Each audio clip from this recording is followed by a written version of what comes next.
Bonjour cher Internet, c'est toujours moi votre présentatrice au nom de Jaja Marne avec un nouveau numéro.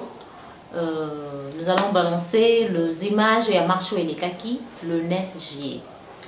Il pèse n'est marche mais marche il pèse et les kaki n'ont vraiment bien, très bien, mais sauf que la souka de la police n'est biso et bébisaki. Non, balancer bino image, il y a marche, il y a le 9. Vous allez voir comment ça a été. Mais ils ont que la police n'a biso et bébisaki.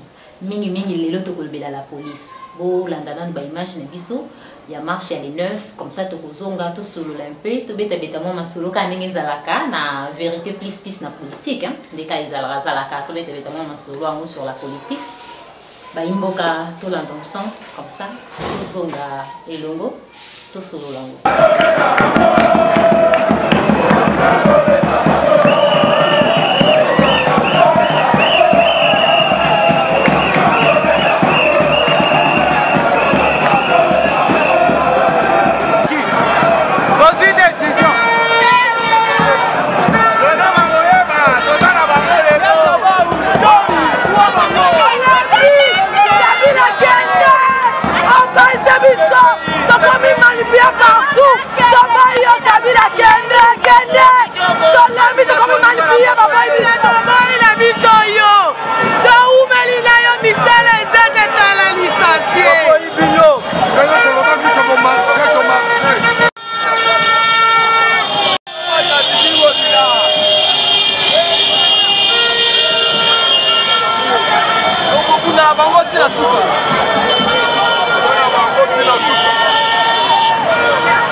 Les voilà. Yonan, yobo, yonan.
De retour sur notre plateau, Tolandi et Longo, image n'a biso ya marché à le 9. Les kaki n'ont bien, mais baby c'est les biso marché les kaka la police.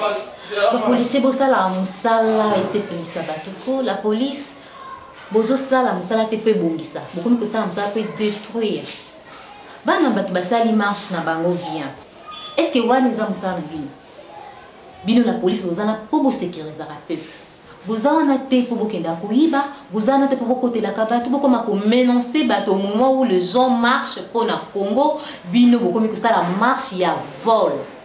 Ce n'est pas du tout gentil. Yo za muntu lokolanga uzana bana, vous avez responsable. Peut-être aux hommes comme ça ils ont marché.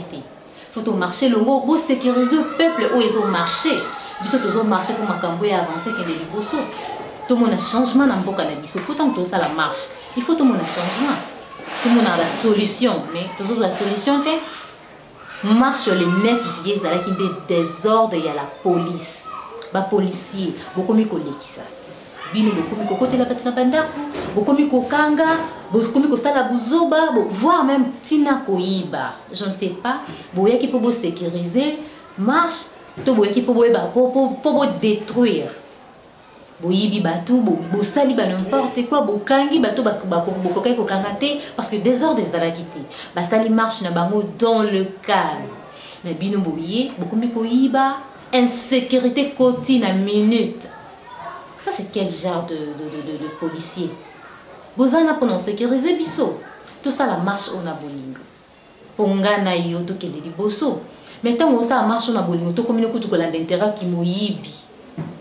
Pozwani na suka. Osobo ça que zappe la bana. Pas sûr peut-être biso to zomona. Ba no pe bazomona ngo. Peut-être yo posa un salaire à malongate. Tu ne peux pas payer parfaitement. Siko, pourquoi au koyiba? Marcher longo ba mona bolingo to ça na moya ko marcher. To marcher pour dollar ekita. To marcher pour lipe ekita. To marcher pour fufu et loko nyoso olia ekita. To marcher pour ba classe na biso za la stable. To marcher pour ba frais scolaire, ba frais académique na biso etikala na se. Mais to komi ko marcher na biso pour na sentiment ka ba mona ka ke to marcher ki non. Résultat malonga ezala la police faut sala musana bino ya malonga. N'habitez ceux qui gouverneur de la ville a pesa ki bino nini alobaki na bino nini boki ne kosa la désordre to bo sécuriser le peuple. Je ne pense pas alobaki ke bosa la désordre o eza ko fingisa ba responsable ya mboka bokomi kosala ngo pona ko sepelisa batu to pona ko nourrir batu sous encore plus. Non, on n'évolue pas comme ça dans le pays. Tous ont marché pour na bolingo. Tous ont marché pour tout stabiliser. Makambo ils ont marché te na ba vie na biso. Kalaba na biso lelo, tous ont na ba fazer ba comme belé. Ba chômeur ba comme belé. Chômage, souffrance, leki na RDC. Batu baza ko se plaindre à tout moment. Mutabima chaque jour mais aza ko futa mama longate. Salaire à malongate, aza na bana 10, aza na bana 8, comment ko vivre? Au moins mutu so aza na bana misa, tumazo mona moya ko vivre te abimaka ke wenzelo ka batu bayima tanga. Koteka ezate po dollar eza likolo. Batu bazui esengo wana ya ko marcher pour makambo et changer na mboka. La police est balusi makambo comme non ko yiba. Ibile ko sombele ki batu wana biloko o bokende ko yiba. Ko sombele ki mutu le côté mais beaucoup li batu nanda beaucoup mi ko yiba ko boké ko sala voire même des ordres inattendus.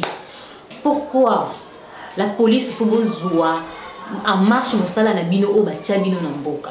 Et non ya ko sala désordre, non ya ko kotela batu na bandaku, ya ko sala buzoba. Peuple congolais to marche ka kuna bolingo.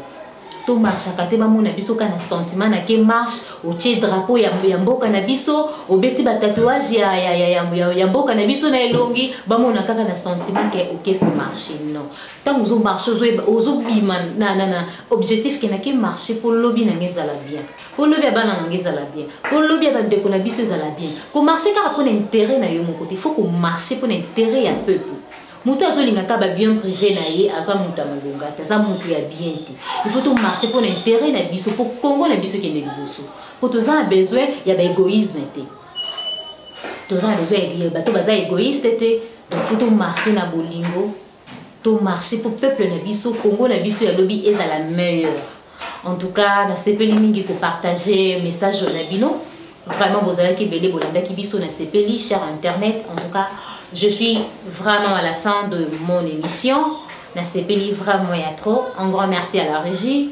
Un grand merci à toutes mes fans au Bolanda Kanga. S'il y a de remarques, de conseils, écrivez-moi en privé. S'il y a du sujet à partager, vous avez du sujet à envoyer, envoyez-les. Je suis là. Un grand merci à ma grand-sœur, la belle noire, Judith Pofo. Un grand merci à toute ma famille Fumangani. Un grand merci à ma tante chérie, Nicole Ouvezo depuis Durban. Un grand merci à toute la famille Kadima. Un grand merci à toi, mon pote privé, Oscar Kalambayu depuis Washington. Un grand merci à Vava Moulanga depuis l'Angola, ma copine privée. Je vous aime beaucoup. En tout cas, je vous laisse. On se revoit à la prochaine numéro. Bye bye.